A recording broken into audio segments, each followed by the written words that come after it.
Mr. Fornes. Mr. Chief Justice, this court expressly requested counsel to discuss the following question.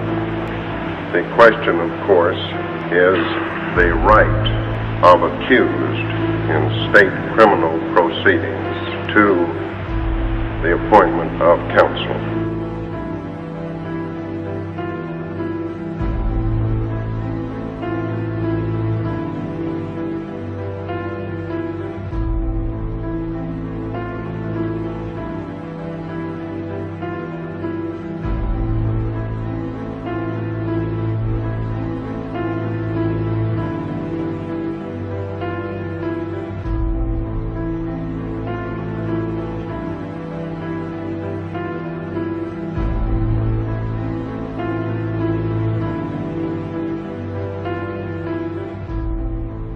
The role of the public defender is to protect society from itself, to make sure that people get the rule of law, due process in their courts. It's clear to everybody in the system that there's such an imbalance of power, and I've heard it from many, many clients that I understand you're just the public defender and you're going up against what's essentially an army of prosecutors.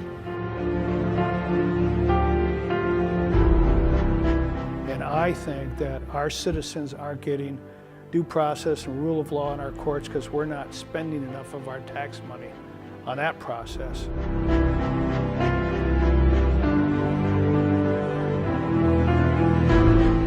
Sometimes the clients just get steamrolled over.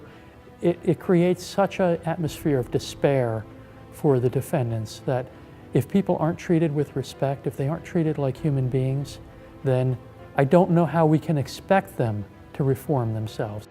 You've got to put some heart and soul into your community. And that includes how you treat your indigent, your poor, your mentally ill. And integrity and courage start at the basic level of what will you do for someone in trouble in your community.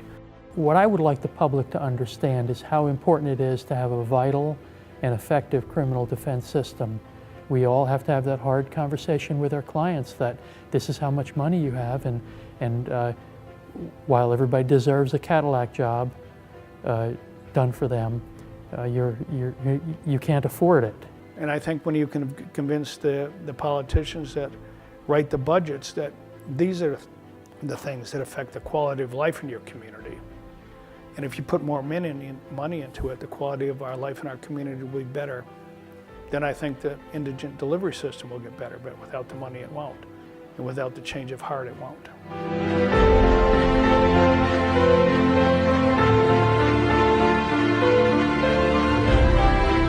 I believe in the heart and the soul. And sooner or later, these things will catch up with your heart and your soul. If you don't make your community a stronger, safer community by funding these basic human rights, then it's not going to go very far. It's good that we have good law enforcement. It's good that we have good prosecutors. However, we need to make certain that an innocent person never goes to jail. I think we have come a long way. I think it's a kinder, gentler nation. In that goodness and in that kindness is respect for neighbors, respect for their lives, respect for their families. And all of that is part of providing them due process and rule of law. There is a presumption of innocence. There is a constitutional obligation to the rule of law. But I can tell you, I'm proud to do what I do. It's something that I wouldn't change. We've had a good argument, and we thank all of you.